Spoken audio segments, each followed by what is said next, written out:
శ్రీమాత్రే నమః. శ్రీ గురుభ్యో నమః. 2026వ సంవత్సరంలో ద్వాదశ రాశుల వారికి కూడా ఎలా ఉండబోతుంది? వాస్తవంగా భౌగోళికంగా కూడా 2026వ సంవత్సరం 2025 మాదిరిగానే ఉంటుందా అంటే నిజమనే చెప్పాలి. నిజంగా మనకు 2020వ సంవత్సరం నుండి ప్రారంభమైనటువంటి ప్రకృతి వైపరీత్యాల్లో భాగంగా వాయుపరమైనటువంటిది కరోనాగా, అగ్నిపరమైనటువంటివి అగ్ని ప్రమాదాలు, జలపరమైనటువంటివి నీటిలో ప్రమాదాలు, ఆకాశంలో ఎన్నో రకాలైన విధ్వంసాలు, భూకంపాలు ఇలాంటివి ఎన్నో జరుగుతూ ఉన్నాయి. ఇలాంటివెన్నో దాటుకొని మన ద్వాదశ రాసుల వారు కూడా ఎలా ఉంటున్నారు? ఈ 2026 సంవత్సరం వారందరికీ ఎలా ఉంటుంది? అందులో ప్రత్యేకంగా ప్రతి ఒక్క రాశి గురించి కూడా మనం విశేషంగా ఏ రెమెడీస్ చేసుకుంటే మంచిది, విభాగాలుగా చేసుకొని విద్యార్థులు, గృహిణులు, అలాగే చేతి వృత్తులు, కుల వృత్తులు చేసేవాళ్ళు, రాజకీయ నాయకులు, అలాగే విశేషంగా ఉద్యోగస్తులు, వ్యాపారస్తులు అందరి గురించి కూడా ఇప్పుడు మనం తెలుసుకుందాం. తదుపరి కుంభరాశి.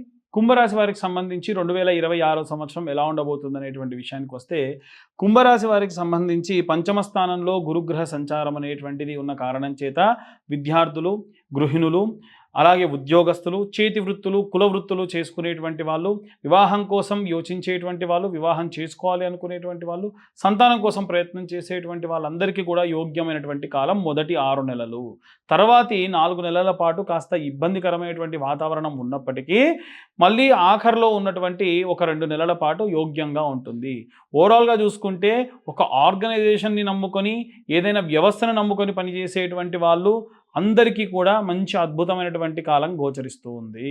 అలాగే ఎవరైతే భూ సంబంధితమైనటువంటి లావాదేవీలు చేసేటువంటి వాళ్ళు ఉంటారో, భూమి అమ్మడము, కొనడం చేసేటువంటి వాళ్ళు ఎవరైనా ఉన్నా, రైతులు ఎవరైనా ఉన్నా, ఏవైనా సరే భూమిని నమ్ముకొని మీరు పంటలు పండించే వాళ్ళు ఎవరైనా ఉంటే కనుక వారికి ఫిబ్రవరి నెల, మే నెల, తర్వాతకి సెప్టెంబర్ నెల, తర్వాతకి అక్టోబర్ నెల అనుకూలమైనటువంటి వాతావరణం కనిపిస్తూ ఉంది.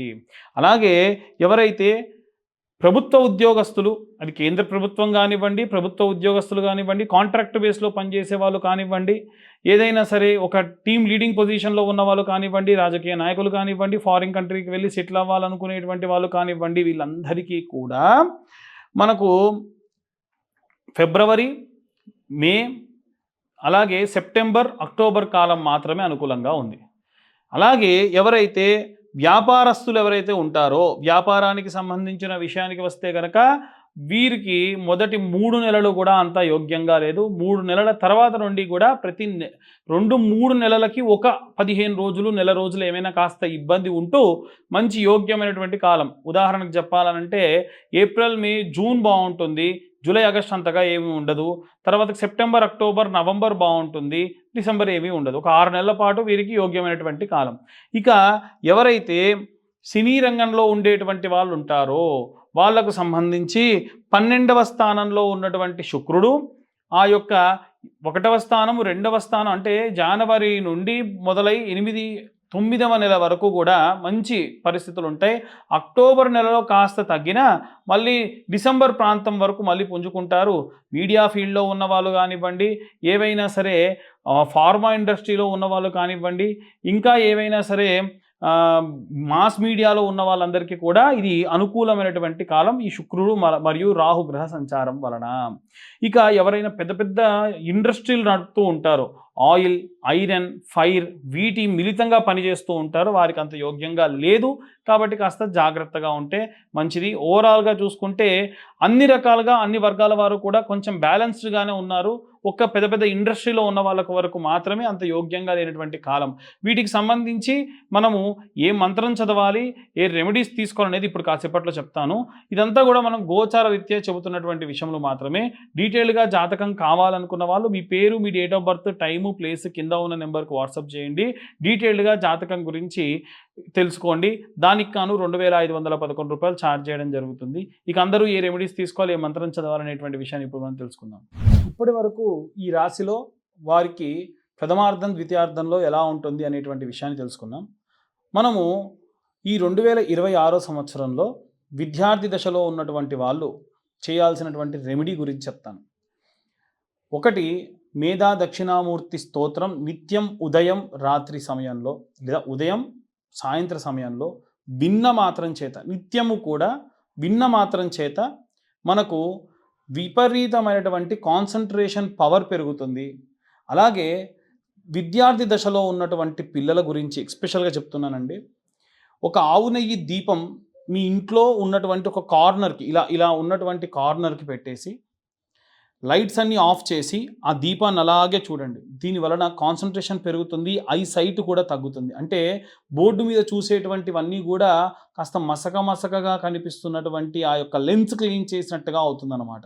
అలాగే మీరు చదువుకునే క్రమంలో మంచి వాసన వచ్చేటువంటి అగరబత్తీలు, మీకు ఎటువంటి డిస్టర్బెన్స్ లేకుండా వచ్చేటువంటి అగరబత్తీలు వెలిగించుకొని ఓం వాగ్దేవ్యై నమః, ఓం వీణావాణియే నమః అని ఒక 11 మార్లు శ్రద్ధగా శుభ్రంగా స్నానం చేసి మంచి లైట్ కలర్ వస్త్రాలు వేసుకొని ఈ 11 సార్లు ఓం వాగ్దేవ్యై నమః, వీణావాణ్యే నమః అని చెప్పి తర్వాతకి మీరు ప్రారంభించండి. మీకే తెలవని ఒక డివినిటీ వస్తుంది. అంటే చదివేటువంటి చదువు పైన మంచి భక్తి కలుగుతుంది. దీనివలన శ్రద్ధగా చదువు మనకు ఎక్కుతుంది. దానివలన ఎగ్జామ్స్ బాగా రాస్తాము. నెలలో ఒక్కసారన్నా సరే మీ పేరెంట్స్ని అడిగో ఏదో ఒకటి చేసి ఉలవలతో చేసినటువంటి చారుని తినండి. ఎందుకంటే కేతుగ్రహానికి సంబంధించిన ధాన్యం ఏదైతే ఉందో అది ఉలవలు. కాబట్టి మనం ఇప్పటివరకు ప్రస్తావన చేయలే కేతుగ్రహం గురించి. ఎందుకంటే కేతు జ్ఞానపీడోపశాంతయే, కేతు అరిష్టేతు సుసంప్రాప్తే, కేతు పూజాంచ కారయేత్, కేతు ధ్యానం ప్రవక్ష్యామి జ్ఞానపీడోపశాంతయే.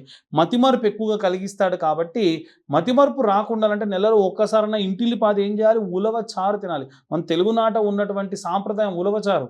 అది చాలామంది గుగ్గిళ్ళు గుర్రాలకు పెడతారు, మనకు కదంటారు. తప్పండి. రోజూ తింటే వేడి, నెలలో ఒక్కసారి తింటే చాలా మంచిది, మతిమరుపు రాకుండా ఉంటుంది. ఇవి విద్యార్థి దశలో ఉన్న వాళ్ళు పాటించాల్సినటువంటిది. గృహిణులందరూ కూడా ప్రతి శుక్రవారము చిన్న గౌరమ్మని చేసుకొని మనకు దుర్గా కవచం కానీ లేదా కనకదార స్తోత్రం కానీ చదువుతూ కుంకుమార్చన చేయండి. వారం రోజులు అదే కుంకుమ బొట్టుగా పెట్టుకోండి. లేదు మీకు వ్యాపార సంబంధితమైనటువంటి వాళ్ళు ఇంట్లో ఉన్నారనుకోండి, కుబేర కుంకుమ అని ఉంటుంది. ఆ కుబేర కుంకుమను కనుక మీరు కుంకుమార్చన చేసి రోజు ఆ కుంకుమ పెట్టుకోవడం వలన విశేషమైన వ్యాపారాభివృద్ధి కలుగుతుంది. అలాగే నిత్యము 2 పూటల దీపారాధన చేయండి. చాలామంది ఇళ్లలో పని ఒత్తిడి వలన దీపారాధన చేయటం లేదు. ఆఫీస్ నుంచి లేటుగా వస్తే సరే అప్పుడైనా సరే చేయండి. ఇంకా చెప్పాలనంటే మీ వారు ఉంటే మీ వారి చేత్తో చేయించండి. ఎందుకనంటే ఇంట్లో ఉన్నటువంటి భర్తనే పూజ చేయాలి. భార్య ఏ పూజ చేయకున్నా పర్వాలేదు, కానీ భర్తతో మీరు చేయించండి దీపారాధన. కనీసం దీపారాధన చేయించండి. నిత్యము ఉద్యోగం చేసేటువంటి వాళ్ళు, వ్యాపారం చేసేటువంటి వాళ్ళు చేయాల్సినటువంటి ఒకటే ఒక పని, పొద్దున సాయంత్రం కలిపైనా విడివిడిగా అయినా సరే 108 మార్లు ఓం నమఃశివాయ అన్న మంత్రాన్ని ఒక చోట కూర్చొని చదవాలి. మహా అయితే 2 నుంచి 3 నిమిషాలు కూడా పట్టదు. అంతే కదండి. కాన్సన్ట్రేషన్గా చదివితే మీకు తెలవని ఆరా పెరుగుతుంది. అలాగే సాయంత్రం సమయంలో ఇంకా వీలైతే ఓం నమో భగవతే వాసుదేవాయ, లేదు ఓం నమో నారాయణాయ, ఇలాంటి మంత్రం విశేషంగా ఆరా పెరగాలి అనంటే ఏదో ఒక చాంటింగ్ చేయాలి. మనం ఎప్పుడు మన లోపల మాట్లాడుకోవాలి. ఆ సమయంలో వేరేవి ఏవి ఆలోచించకూడదు. ఇలాంటివి చేయడం వలన కాన్సన్ట్రేషన్ పెరుగుతుంది. ఎదుటిగా ఉన్నటువంటి వ్యక్తి చెడు చేస్తున్నాడా మంచి చేస్తున్నాడా ఈజీగా తెలుస్తుంది. కాబట్టి ఇలాంటివన్నీ కూడా మనం చేయాలి. అలాగే ఎవరైతే ఉద్యోగస్తులు ఉంటారో ఈ సంవత్సరంలో ప్రథమార్థము ద్వితీయార్థము మీకు బాలేనటువంటి సమయాన్ని చెప్పాను కదా, ఆ సమయంలో గానగాపూర్ వెళ్ళండి. దత్తాత్రేయ స్వామి యొక్క పాదుకలు దర్శించుకోండి. సంగంలో స్నానం చేయండి. ఆ పక్కనే ఉన్న చెట్టు మీడి చెట్టుకి ప్రదక్షిణాలు చేయండి. సంవత్సర కాలంలో ఆడవాళ్ళు, ఇంట్లో ఉండే ఆడవాళ్ళు శ్రీమాత్రే నమః అన్న మంత్రం అట ఒక 10,000 సార్లు పూర్తి చేసిన మాత్రం చేత ఇంటికి ప్రమాదం రాకుండా అమ్మవారు కాపాడుతుంది. చూడండి మరి. కాబట్టి ఇలాంటి పనులు చేయండి, ఇలాంటి మంత్రాలు చదవండి, ఇలాంటి చాంటింగ్స్ చేయండి. దానివల్ల ప్రత్యేకమైనటువంటి శక్తిని పుంజుకుంటారు. అలాగే ఎవరైతే వ్యాపారం చేస్తూ ఉన్నారో బుధవారం పౌర్ణమి వచ్చిన నాడు ఎక్కడైనా వెంకటేశ్వర స్వామి ఆలయంలో భోగం చేయించండి. భోగం అంటే వేరే అనుకోకండి. భోగము అనంటే చింతపండుతో చేసేటువంటి పులిహోరని భోగము అంటారు. అలా చింతపండుతో తయారు చేసిన పులిహోరని స్వామివారికి ఎక్కువ మొత్తంలో నివేదన చేయించి మీ చేత్తో పంచండి. ఇలా చేయడం వలన వ్యాపారస్తులందరికీ కూడా అద్భుతంగా ఉంటారు. వ్యాపారానికి అధిపతి బుధుడు. బుధుడు నపుంసకత్వానికి కారకుడు. కాబట్టి ఎవరైనా హెజ్రాలు ఉంటే ఆ హెజ్రాకి పౌర్ణమి రోజు బుధవారం వచ్చినప్పుడు ఆకుపచ్చ వర్ణంలో ఉన్నటువంటి తులసిమాల, ఒక ఆకుపచ్చ వర్ణంలో ఉన్న చీర, అలాగే ఆకుపచ్చ వర్ణంలో ఉన్నటువంటి గాజులు పెట్టి ఎంతో కొంత దక్షిణించి కాళ్ళకు దండం పెట్టండి. ఇంకా వీలైతే హారతి కూడా ఇవ్వండి.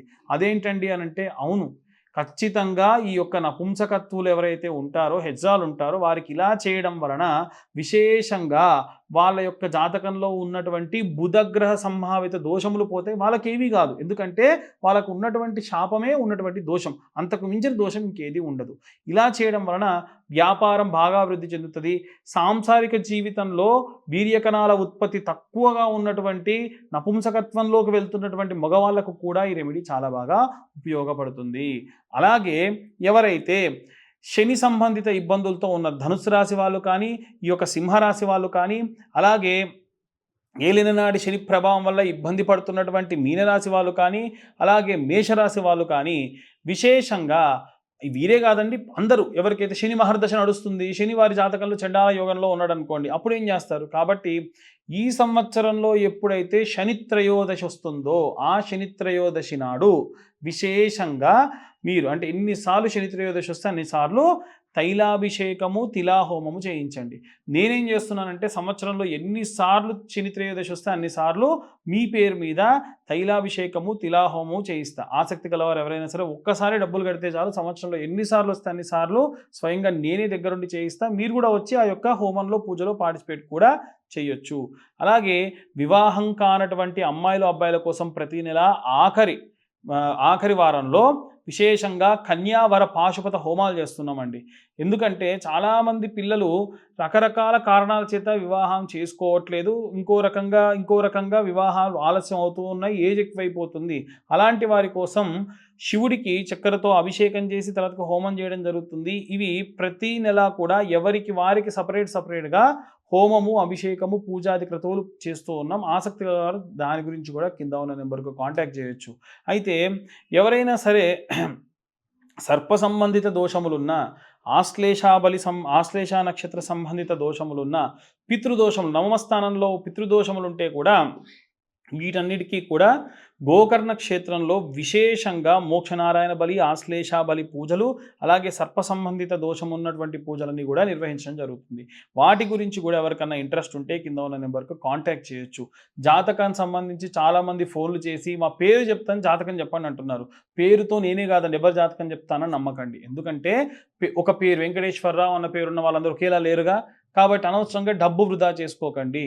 మీ యొక్క పుట్టిన పేరు, సమయం, date of birth, time of birth, place of birth ఇవి ఉంటేనే జాతకాన్ని చెప్పించుకోండి. దానికి 2511 రూపాయలు అవుతుంది. 60-70 పేజీల్లో జాతకం డీటెయిల్గా ఇవ్వడం జరుగుతుంది. చాలామంది మా వీడియోస్ చూస్తున్నారు కానీ లైక్ చేయట్లేదు, సబ్స్క్రైబ్ చేయట్లేదు. మేము చెప్పినటువంటి విషయాలు ఏమైనా కాస్త ఇన్ఫర్మేటివ్గా ఉంటే దయచేసి ఇంకొంతమందికి షేర్ చేయండి. వీలైతే లైక్ అండ్ సబ్స్క్రైబ్ చేయండి. సర్వే జనా సుఖినో భవంతు. స్వస్తి.